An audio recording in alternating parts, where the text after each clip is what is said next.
Eid special খুবই মজার একটা রেসিপি বানিয়ে শেয়ার করব, যেটা মুখে দিলে প্রশংসার ঠেলায় কোনো কথাই বের হবে না। এটা দেখতে যেমন সুন্দর, খেতেও খুবই মজার। আর আরেকটা জিনিস হচ্ছে, এই ডেজার্টটা বানাতে কোনো প্রকার চুলায় জাল করার ঝামেলা থাকবে না। আশা করছি মূল রেসিপি ভালো লাগবে। ফুটন্ত গরম পানির হাঁড়ির উপর 4টা ডিমের কুসুম নিয়েছি, আর সেই সাথে 1/3 কাপ চিনি দিয়ে দিয়েছি। এখন কুসুম আর চিনিটা ভালো করে মিশিয়ে নিতে হবে। যেহেতু গরম পানির উপরে দিয়েছি, সেহেতু সঙ্গে সঙ্গে না মেশালে কিন্তু এটা স্ক্রাম্বল টাইপের হয়ে যাবে। এই জন্য অনবরত মিশিয়ে নিতে হবে। আর মেশাতে মেশাতে দেখবেন ডিমের কালারটাও চেঞ্জ হয়ে গেছে, হলুদ কালার থেকে ফ্যাকাশে কালার হয়ে যাবে। ঠিক সে পর্যায়ে এখানে থামা বন্ধ করে দিতে হবে।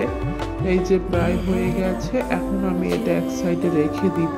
আর দেখে বুঝতে পারছেন এটার কালারটা কিন্তু চেঞ্জ হয়ে গেছে। আর এর উপর থেকে নামিয়ে এক সাইডে রেখে দিব। এর মাঝে অন্য একটা পাত্রে 1 কাপ পরিমাণ হুইপ ক্রিম দিয়ে দিয়েছি। এখন ইলেকট্রিক বিটার দিয়ে মিডিয়াম স্পিডে বিট করে নিব। এখানে কোনো প্রকার আইসিং, সুগার বা চিনি কোনো কিছুই দেওয়ার দরকার নেই, জাস্ট বিট করে নিতে হবে।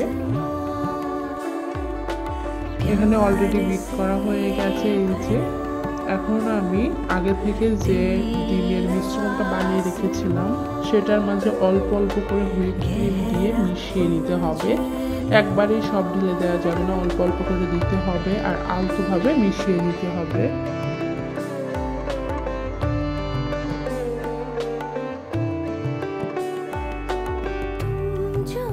অল্প অল্প করে দিয়ে আমি এই যে 2-3 বার আমার লেগেছিল মেশাতে, তো ভালোভাবে এটা মিশিয়ে নিয়েছি। এই যে দেখতেই পাচ্ছেন। আর এখানে চাইলে আপনারা বাজারের যে ক্রিম চিজ কিনতে পাওয়া যায় সেটাও মিশিয়ে নিতে পারবেন। সেটা দিলে আরও সুন্দর একটা টেস্ট আসবে। আমি যে ডেজার্টটা বানাবো সেটাতে অবশ্যই মাস্কারপোনে চিজ ব্যবহার করা হয়, তবে হাতের নাগালে যেহেতু সবার কাছে পাওয়া যাবে না বা যায় না, এই জন্যই হচ্ছে আমি সহজভাবে এটা বানানোর চেষ্টা করেছি। যেগুলো হাতের নাগালে কিনতে পাওয়া যাবে সেই ধরনের উপকরণ দিয়েই আমি বানিয়ে দেখানোর চেষ্টা করেছি। তো এটা মেশানো হয়ে গেছে। এখন অন্য একটা বাটিতে 1 কাপ পরিমাণ কুসুম গরম বা ফুটন্ত গরম পানি দিয়ে দিয়েছি, আর 1 টেবিল চামচ এখানে কফি দিয়ে দিচ্ছি। এখন ভালো করে মিশিয়ে নিব।